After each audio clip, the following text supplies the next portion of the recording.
Thanks for putting up with our technical difficulties. I don't know what the hell that was, That but was strange. we're live with part 2 of There we Sports go. episode 97, 297. I don't even remember the last thing we said, honestly, but the NBA doesn't need to change any of their formatting. They don't need to add more or less games. They don't need to add a midseason format. They don't need to do any of that crap. I don't even know what the midseason tournament, what the objective of it was. Was it for playoff seeding? Was it just to have something to do? What was it? I think, from what I understand, it was just to have something to do. The idea was basically just to have more. The NBA doesn't need to change any of their formatting. They don't need more shit going on in the season to give the guys a break. I think something along the lines of like an all-star break was the idea.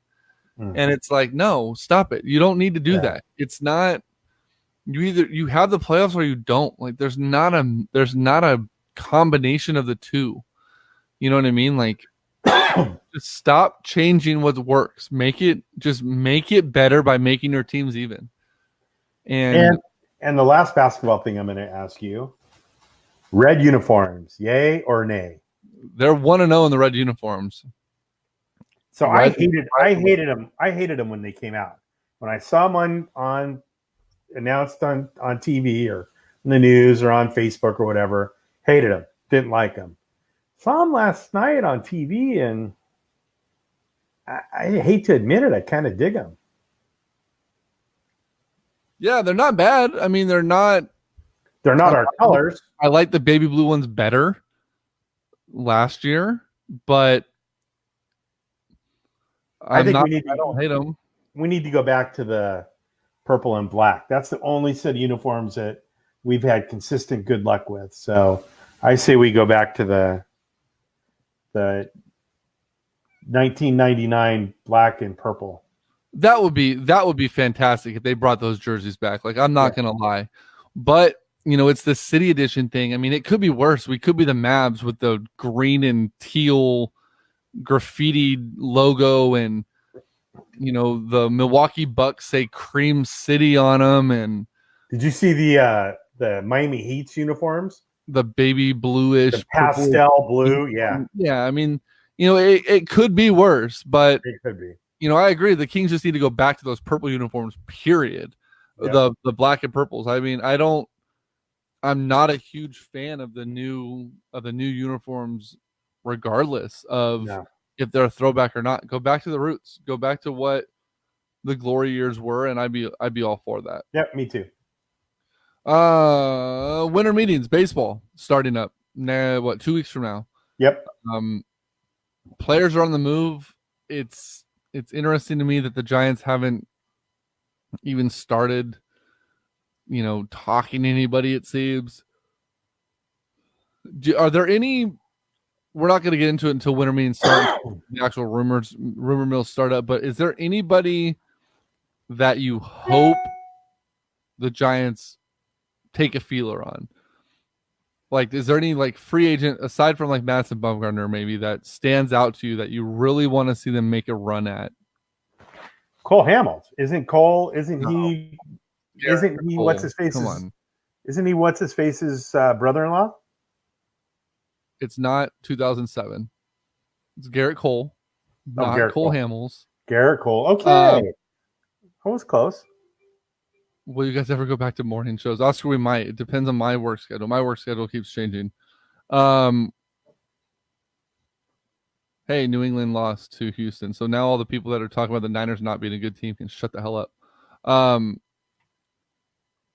Yeah, Garrett Cole would be nice. I mean, rumor has it he wants to play with Brandon Crawford.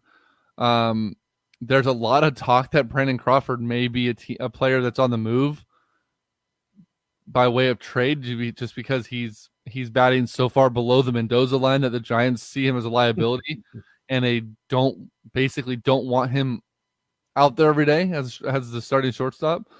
I saw a very interesting trade. See you later, Oscar. A very interesting trade proposition the other day with you did miss Kingstock. with the Houston Texans. They're not the Houston Texans. They are the Texas Rangers. That would bring. Maybe it wasn't Texas Rangers. I don't know. Anyways, it was Jeff Samardzija going elsewhere, and Yoenis Cespedes coming to San Francisco as one of the outfield positions, and moving a couple of $1 million in player salaries, whatever, which was interesting. But Oscar wants to know what national day it is. I was just looking it up. But the player that I have, and I hope that the Giants go after, is going to be, and Giants fans are gonna give me shit for it, and I've been saying it since last season. I want to see the Giants go after Yasiel Puig. I want to see a bat like Puig's in the outfield at AT&T Park, opposite of Mike Yastrzemski and Kevin Pillar. Oscar, hold on. It's National Pie Day today. No, Pie Day is 3.14. Okay, well, that's International Pie Day. This is National Pie Day. Tomorrow is National Special Education Day and Cyber Monday, or National Fritters Day. So there you go. Ooh, I love fritters. Pick a pick. I know, right? Fritters are delicious. So yeah, that's my wish. Garrett Cole, Madison Bumgarner, Yasiel Puig are my top three. If they can find a way to move Brandon Belt, I will go down there and hug the shit out of the new general manager. That would just be amazing if they can somehow pull that off. So do you think with not signing their backup catcher, Stephen Vogt, does that open it up for Joey Bart to be on the Major League roster at the beginning of next year? No, I don't. I think Bart starts in Sacramento next year. There's no need to bring him up on a fast track with Posey still up here. They'll sign another backup. There's plenty of backups in Sacramento to fill the void that Vogt is leaving, which I think is a huge loss. I don't know that I'm extremely happy about him leaving. He went to the Rangers, I believe, right? Padres. Padres, that's right. No. Arizona. He went to the Diamondbacks, that's right. Arizona. So I'm not extremely happy about that. I thought he was a huge piece of this puzzle last year. But I guess we have to give Kapler and those guys some kind of process, right? I mean, they need to not to take a punt off of Philly, but we have to give them something. I mean, there has to be some kind of leeway to figure out what the hell they're going to do. And we can't be like Kings fans and start asking for them to get fired before the season even starts. So, right? I mean, shit. If that's the case, Kings fans would already want him fired just for being hired the way he was. Right. And we're not going to get started on that. That could be a whole nother damn show. Just like talking about 49er fans, there's just no need. I mean, watching the Niners game today, we're going to get into the Niners game here in a little bit, but for every negative thing that happened or that seemingly happened, there were 1,400 posts instantly. Oh yeah. That beautiful strip on Lamar Jackson that turned the game around in the second quarter, one post in like 4 groups talking about it. It's like these groups of fans, Kings fans are the same way. They want to bitch and moan about everything just because they want to be negative fucking Nancy's. But goddamn, God forbid something good happens. They can't get off their fucking ass and do anything positive. All they do is sit back and wait and bitch.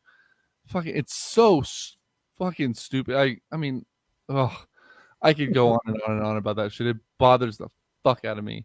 But we're gonna do something we didn't talk about last week. We're gonna talk about the Oakland Raiders because the Raiders going into last week's game against the Jets. I think I said it the week prior. I said I could see the Raiders turning things around and taking the AFC West. They were playing good ball. They had fire lit underneath them, and that's what I saw happening. And then they laid an egg last week against the Jets and just got embarrassed, 34-3. And then this week, you're like, okay, you know what? They could go to Arrowhead. They can make a statement. They could tie the Chiefs this week. They could have a head-to-head win against them before the final week of the year. This is where the Raiders turn their season around. And again, shit the bed completely. And, Jacobs, congrats to him for being one of the very few Raider rookie running backs that hit 1,000 yards. Kudos. But I'm really questioning this team and their heart. And it starts at the very top with Derek Carr. I don't know that Derek Carr really wants to be an Oakland Raider anymore. I think it goes higher than that. Well, it goes up to Gruden.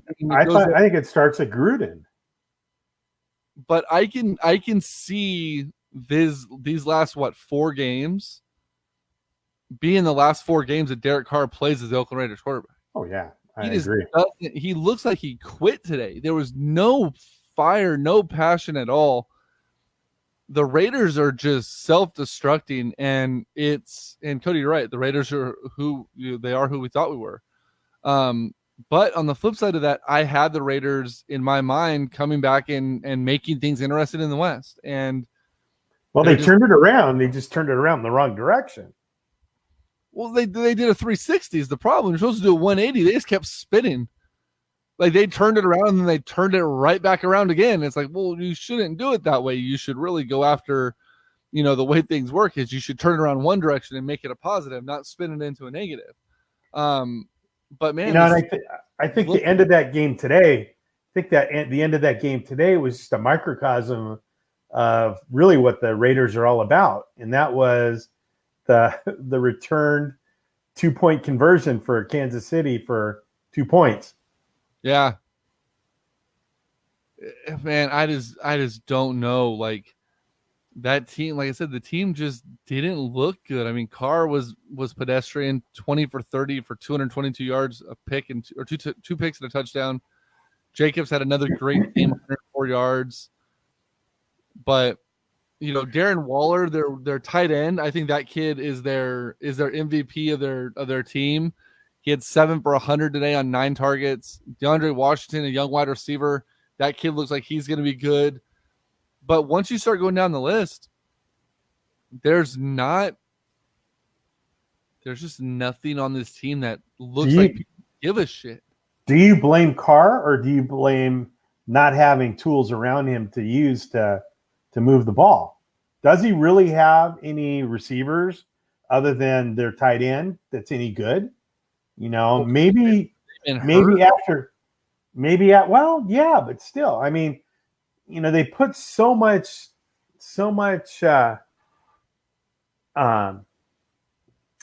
emphasis on, their free agent picks that, AB that didn't work out. He was going to be I think that set this team back a whole season. And I think it set him back, but we talked about it before. I think him leaving the way he did turned him right back around. It lit a fire under him, and it started off that way. And then this team just realized, like, hey, maybe we're just really not that good. and it's not a lack of talent on this team. It's a lack of effort. And effort will outweigh talent 9 times out of 10. Like you could be a not so talented team and you put in 100% and you still win football games. Yeah. The Raiders on the flip side of that, they're just not putting in the effort. And, like I said, I pinned them to win the West this year after week 7. I said, you know what? Let's give them a chance. I think they can turn this around, and they fucked it all up. Is that you posting on there, or is that James? I'm guessing it's James because I haven't typed anything. So yeah, the Raiders. Who knows what happened, but they're stuck. I mean, you can't make a change at coach. You can maybe make a change at quarterback, but I mean, who are you going to go after and get a rookie? I mean, you're not going to bring. I hate to say it, you're not going to bring in a top-tiered quarterback. Eli's available. Eli's unless available. Maybe you have to go, unless you go for the Rich Gannon 2.0, you go after Eli, you go after Andy Dalton. Maybe who else might be available? Philip Rivers could be available. He's pretty much running his last huddles. Nick Foles will be available again. Foles will be available. If I go after Colin Kaepernick at this point, shit. What do you have to lose? I mean, man, I don't know. They're a dumpster fire. They're back to being the Raiders dumpster fire of old. Yep. On the flip side of that, 49ers played a really good game today. I think the weather, a lot of people say, oh, well, the weather, both sides of the ball have the same weather, but the Niners defense is predicated on speed. Their pursuit is all based on speed on the defensive side of the ball. And when it's wet like that, you can't be fast and over pursue. Like, there's not a lot of correcting it. Lamar Jackson, that motherfucking dude is a video game. Like, there's no other way to put it. He is a fucking video game on easy. Like, it's absolutely insane. So, like, if anyone's ever played Madden, the video game, and you go back to 2002, go back and dig it out of the relics, find Madden 2002. I don't care who you play. You set your team up with Michael Vick as your quarterback, you don't lose. You set it up in a shotgun every single play, and you win the goddamn ball. Lamar Jackson is Michael Vick 2002. Were you young enough? Are you old enough to remember watching Barry Sanders play, or did you just see him? No, I watched him play. James, hell no. Absolutely not. James has said, with San Francisco's looming payroll, do they trade Jimmy G and go with Mullins? No. Jimmy gets team friendly going forward from here. All the money was in the front. You don't have to worry about Jimmy G's contract. Right. He's as close. Lamar is a definite mixture of Michael Vick and Barry Sanders, because I remember seeing Barry Sanders make similar moves to what Lamar made today, where he just kind of stops and then moves in some just weird direction, and guys are grasping at straws. There's nothing there. I remember as a kid and watching Barry Sanders run, and I swear to God, to this day, Barry Sanders could plant in midair and change direction. Like, there was something about that dude that he could get off the ground and somehow switch direction and cut a different way. And Lamar Jackson did that a couple times today. Yeah. And there was that one run in particular where I swear to God, I thought K'Wan Williams' leg broke. He fell over when Jackson ran right by him. But the Niners, the one thing that I liked about the game today was, as the game went on, Lamar Jackson became less effective on the outside runs. They started finally leaving guys outside and collapsing them interior. And I truly believe that if the weather was different, the outcome would have been different. I just feel that the defense would have had a better chance of containing them because their speed could have been on display a little bit better. I don't know. I mean, I don't think there was that much of a difference between the two teams. I think you hear this all the time where the announcer will say, it's going to come down to whoever has the ball last. And that's really what it was. These two teams are even. A couple of stupid penalties by the Niners, a couple of roughing the passers that one was probably a good call. The other one, I don't know. I think it was a little questionable, but needless to say, these teams were, whoever had the ball last, if the Niners had the ball last and drove down, they would have kicked the field goal and won the game, and the discussion would be completely different. So I'll tell you why the discussion needs to be different. Someone needs to take the play calling out of Kyle Shanahan's hands in the final 2 minutes of a quarter. The way that they ended the first half was completely asinine. And I think part of the problem was they were content on letting the clock run down and just getting to halftime and regrouping. And then Raheem Mostert broke off that big run and changed the field. And I think that caught Shanahan off guard, and he didn't have a game plan, and he didn't know what to do. You have 3 timeouts, and you don't move the ball to go in for points, and you end up kicking a 50-yard field goal in the water. Doesn't make a lot of sense. Second question I have for Shanahan, and I wish someone would ask him this, is why the fuck are you bringing Robbie Gould back in these conditions when McLaughlin's been kicking the ball very well and he's not coming off a leg injury and hasn't kicked in a game like Gould hasn't? Why replace your kicker now instead of waiting until next week when you're in the dome and let Robbie Gould get back in on sure-footed ground and get back into it? It doesn't make any sense to me why you replace your kicker in those conditions. The same reason why it makes perfect sense to me that Matt Breida wasn't in the game this week, because you don't bring a guy back off an ankle in those conditions. You wait another week and you let him come back in a dome where it's a controlled situation. Robbie Gould should not have been on the field in this game. It should have been McLaughlin. Right. And to your first point, this isn't the first time this has happened. Remember, was it the end of the first? No, it was the end of regulation against Seattle, where they got the ball with right around 2 minutes left, and he threw 3 passes, and Seattle got the ball with a minute 35 left. And Russell Wilson is the rest is history for Russell Wilson. Instead of running the ball, which is the strength of your whole organization and defense. And here's the other thing. Raheem Mostert was unstoppable. Yeah. Garoppolo's quarterback sneaks on 4th down, unstoppable. He learned that from the best in the game that does it, and that's Tom Brady. You walk up like you're going to audible the play, you hike the ball, and you go over your center's hip. That's what he does best on 4th and 1. Why the fuck are you throwing the ball on 4th and 1 in that situation?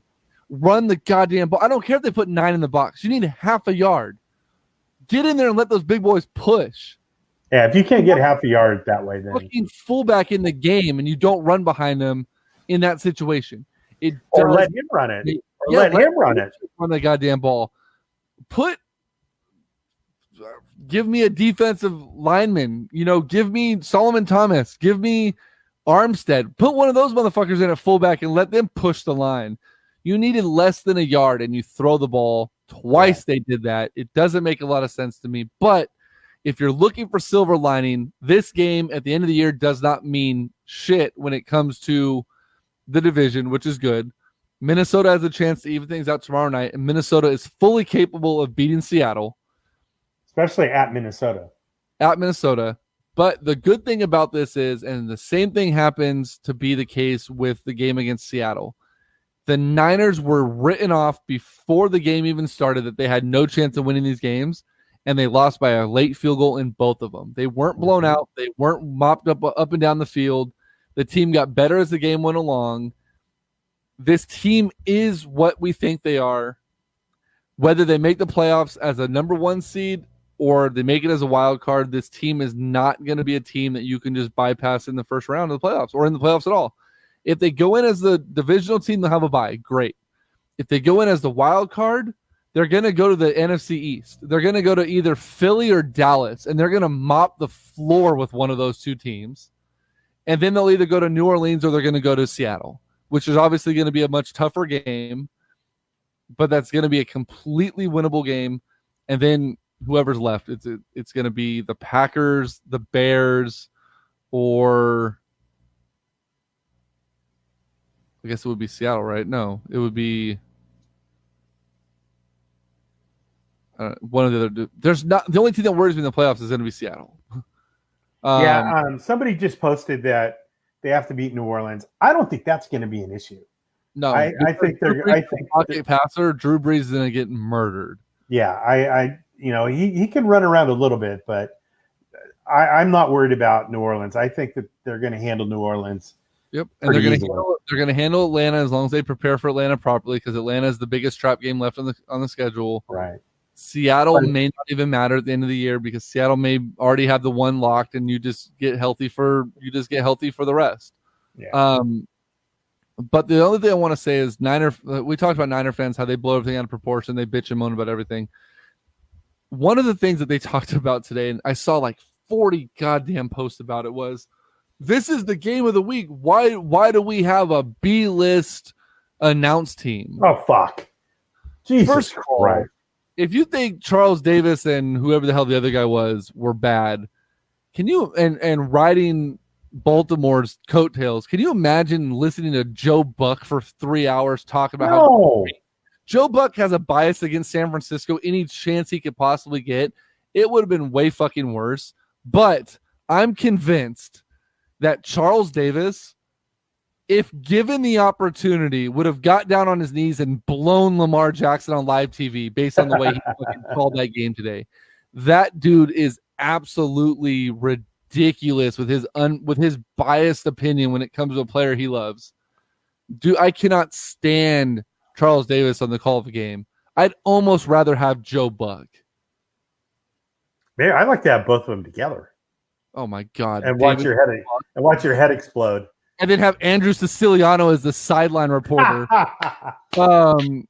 James Hines helped with the lack of national media respect just before kickoff. A screenshot of Joey Bosa. They called him Joey Bosa multiple times during that game, which is going to make next year even sweeter when the Niners somehow get Joey Bosa on the Niners. We have the Bosas on both sides of the ball. Then media is going to really fuck themselves over. So Niner fans, don't fucking panic. It's one game. There's still a lot left. We don't need to freak out the way that we are. I don't know if you saw it, but I posted yesterday. I was sick of the Kings, and this is very appropriate. Kings fans, and it was something like this: the fans have gone from let's give them a couple of years, let's trade everybody. Then it was game to game. Then it was quarter to quarter. Now it's play to play, shot to shot. Yeah. Yeah. So I don't get it. You know, good call, Josh. It's I don't know. It's one of those things where it's like you just gotta let things go. So I have one fun fact before we get onto our picks, and this is probably only something that I'm gonna care about because I like stupid facts like this. Remember the Monday night game when the black cat ran on the field? Since that game, cat teams in the NFL were 0-8 up until today when the Bengals won their first game. Literally every team that was represented by a cat of some sort lost until today when the Bengals broke that streak. So I thought that was interesting that the cat jinx was real. Another one that I saw that I liked was the Bills completely thumping the Cowboys on Thursday night or on Thursday's Thanksgiving game. I saw a thing that came out that said, "Don't worry, Cowboy fans. I get my ass kicked by the Bills every month as well." So it's true. Bills kick my ass every week. I hate paying bills. But, there was that one. But took me a second. Yeah, that was. Yeah. You're old. Let's go ahead and let's do our picks. By the way, last week I came back thanks to Lamar Jackson and kicked your ass in fantasy, which was a great feeling. I can't say the same like joyous outcome to our NFL picks because we're both really fucking. Oh fuck, we suck. And by the way, I think I clinched a playoff spot in our fantasy league too. But so this week you've gotten 5 right. I've gotten 6 right. I'm still ahead of you by 2, but we're rounding out the bottom. Oh yeah. TJ though, so TJ's worse than us at this. But yeah, it's not good. Let's do our picks for next week, even though no one gives a shit anymore. And let's see if we get a team that matches up on this. So pay close attention. Okay, I'm sorry, but I'm not here to get back in the presidential race. But you never know. I could be swayed. America needs me. Okay, now it's time for the most luxurious, amazing, incredible picks in the world. Mine. I'll take the Ravens to top the Bengals, even though that doesn't make sense because cats eat birds. I'll also take the Rams to beat the Seahawks, but who really cares? My upset pick is the Eagles to beat the Giants, and my wild card is the Bills to sink the Dolphins. All right, boys, you heard his picks. Now it's your turn. Greg B, who you got? Is there? Look, we got 2 of them this week. We have the Rams and the Seahawks and the Eagles and the Giants. Hell yeah. Nice. This is amazing. It's like the Christmas day. Woo! I don't remember what we're doing. Oh, we're doing our picks. I was so excited. And buffaloes eat birds, so that could be another one. Buffaloes eat birds? Well, buffaloes could eat a bird because the Ravens play the Bills this week, so that doesn't make sense because buffaloes eat birds. I don't know. It could kill. But we got 2 of them. We got the Seahawks and the Rams, and we got the Giants and the Eagles. I'm so excited right now. Thursday night football is gonna be a fucking stink fest, dumpster fire of a game. The Cowboys go to Soldier Field and take on the Bears.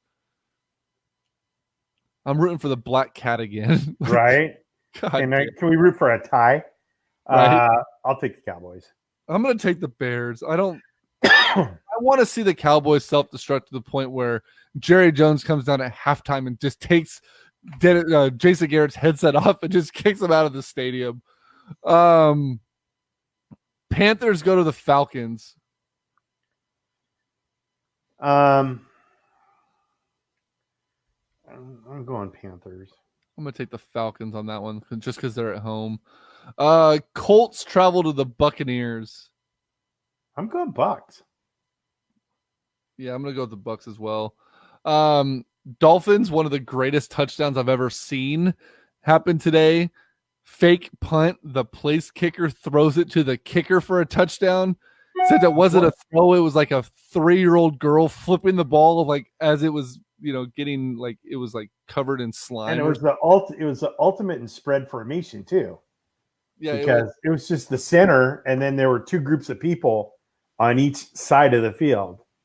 So ridiculous, but greatest thing ever. And if newsflash to the NFL, if you want to tank, you have to cut Ryan Fitzpatrick. That he does not want to lose games. No. Dolphins upset the Eagles today. Dolphins travel to the Jets next week. Oh, I'm going Dolphins. I'm gonna ride this Dolphins train as well. 49ers go to the Saints. It's a must-win for our Niners. I'm taking the Niners to destroy New Orleans next week. Lions are at the Vikings. I'm going Vikings. Can I hold off until tomorrow night to see how bad the Vikings look? You can change them like I do every week anyway. Right. I'm going to go with the Vikings for now as well. Broncos are looking bad. They're going to the Texans, who just upset New England tonight. I'm going to ride Houston on this one. Yeah, but the Broncos beat the Chargers today. The Chargers aren't a good team. No, that's true. Who do you have in that one? Texans. All right. Ravens are at the Bills. I'm going to go ahead and stick with the Ravens and the John Madden player. Oh, boy. Here we go. Browns host the Bengals. The red-hot Cincinnati Bengals. Winners of one. On a winning streak. Right. Finally. And Baker Mayfield left the game today. I don't know if he's hurt or not, but I'm going to take the Browns in this game. Hold on. I'm taking the Bengals. Wow. So the Browns took 2 losses today. They lost to Pittsburgh on the field. And then I don't know if you saw Freddie Kitchens earlier this week was seen at the movies with his family wearing a shirt that said Pittsburgh started it. I heard about it. I didn't see it. So immediately following the game today, a Pittsburgh T-shirt company or some kind of clothing company immediately released this shirt for sale to Steelers fans that says Pittsburgh finished it after today's win, which wasn't, but bad look on him. He admitted it was a bad look. He said no one was supposed to see it. His daughter bought him the shirt, so he wore it out to family movie night, and of course he had his jacket unzipped and the media saw it. So poor look on him, but kudos to the Steelers for winning the rubber match there. Redskins go to Green Bay. I don't even know why the Redskins waste the fuel on the plane for this game. I'm taking the Packers. Yeah, me too. That game was fun to watch today, by the way, against the Giants and all the snow. That was cool. Yeah. Chargers travel to Jacksonville to take on the Gunnar Minshew led Jaguars. Nick Foles got benched mid-game. Yeah. I'm taking the Jaguars. I'll go in and help you out with that one. Yeah, I don't know. Much like my enjoyment of watching the Cowboys self-destruct and watching the time just tick away on Jason Garrett, the beloved ginger of Jerry Jones, I'm enjoying Phillip Rivers' demise just as much. Just because, not that I have anything against Phillip Rivers, and I know he has like 42 kids that he needs to take care of and whatever. I don't like the way he throws the football. Like, if you ever watch Phillip Rivers throw the ball, it amazes me that he's a professional quarterback. His arm delivery and his angle it's just weird, and I'm ready to see him not be a Charger anymore. I'll have to watch. Oh, it's so bad. You could throw a better ball with your left foot. Steelers go to the Cardinals, who looked absolutely pitiful today against the Rams. I'll take Pittsburgh. Yeah, I'm going to take Pittsburgh as well. The Titans are at the Raiders. I'm taking the Titans. They look good. What happened to Marcus Mariota? Is he hurt, or is Ryan Tannehill just outplaying him? I think he got benched. That's what I think too. I think he got benched. Yeah, he's just chilling on the bench, which is, who would have thunk? Let's take a time out there. What do you think about Marcus Mariota in Raiders uniform next year? I don't think you're going to see Marcus Mariota starting anywhere next year. I don't care what team it's for. I think that Marcus Mariota and Jameis Winston both don't, in my opinion, don't deserve starters in this league. Jameis Winston's been playing well. Yeah, but give it until next week. No, Bobby, they're not going to win next week. Sorry.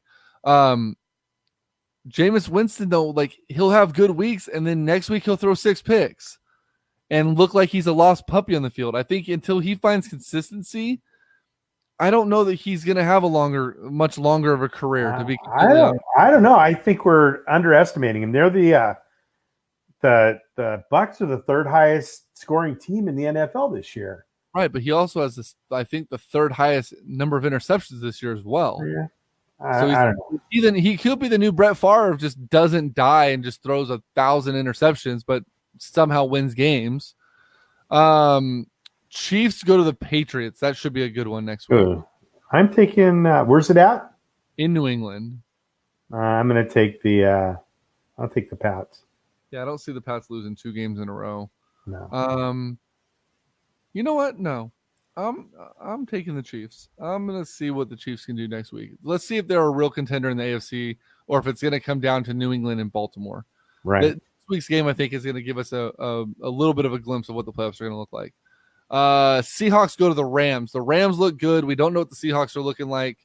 Obviously, a lot of things can change tomorrow night against the Vikings. I'm going to go ahead and take Seattle in that game, though. I'm taking the Rams.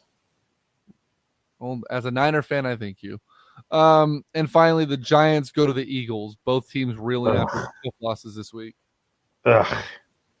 Is it possible on Monday Night Football just to flex the game out and just play like highlights of like the 1970s? Either that or play reruns of The Big Bang Theory or something. Yeah, play The Office on loop for right 3 hours. We can get some really good best of in there. Giants are at the Eagles. I'm taking the Eagles. Yeah, I don't see David Jackson or whatever the hell his name is, David Jones or Jordan Jones or whatever the hell his name is, winning any more games. What is his name? David Jones? David? Yeah. Is it David Jones? I don't know. 2 people know his name. Is it Dan? Daniel Jones? Devin Jones. 2 people know his name, him and his mom. What the hell? Right? Hold on. Now I got to look it up. Daniel Jones. We got Daniel it. Fuck. Who you got? Chiefs or Pats? I'm taking the Chiefs. Greg's taking the Pats. I'd rather have Davy Jones, the singer of the Monkees, playing quarterback. I'd rather have Davy Jones' locker and get some money. Right. Anything else you want to cover this week? No, I think we're good. I think it. I don't know. I'm kind of looking forward to watching the Kings play this week and a couple of home games, and then back out on the road. And, looking forward to that Saints game or the Sea Jokes game tomorrow night too. The who? The Sea Jokes. Oh, the Sea Chokes, the Sea Chickens. Yeah. Yeah. Go Vikings. I never thought I'd say that in a million years, but go Vikings. Right. Yeah, Daniel Jones. We figured it out, James. Thanks. Where the hell is TJ at, man? We had Barn Bomb, but TJ tonight. I don't know. Is he in Disneyland? I don't know. He's licking his wounds after a terrible outing this week on our picks. Oh, I know. Or he's writing his things that need to go in 2020 or whatever the hell he's doing. Probably that's coming out. Should be coming out this week. No. Yeah, it should be fun. I think one of the things that should go in 2021, the things that need to go in 2021 need to go away. No, I'm just kidding. Real quick before we end, T-shirts are going to be available soon if you want them. Stickers are going to be available soon if you want them. Right now we have a Sports Talk logo available as a sticker. I can get those out to you. We ask for maybe a small donation to help pay for our broadcasting, considering we have 43 days until our Be Live, our broadcaster expires and is up for renewal. So anything that we sell from the show will go towards that. So if you're interested, reach out. We will get pricing out to you. It will be very fair and reasonable pricing. And we can have some fun with it with colors. And it won't just be black and white. We can do colored shirts, colored print, color whatever, colored stickers. Your call. We'll make it happen. But reach out to us if you want to do that. Or if you want to just donate. I mean, we can always take donations to keep things up and running. But yeah, it should be fun as things continue to roll on. We're still on pace for an April 300th episode at the rate we like to go. But yeah, so for that's episode 297. Yep. Greg Veroza. I am Greg Bowl. The audio will be a little bit choppy because of the technical issues, but we'll splice those together and make it work. But until next week, you let me double check. Wrestling tournament on Saturday, wrestling tournament on Sunday. Yep, Sunday night. We should be good to go. So we will see you guys next week, episode 298. Until then. Night, Larry.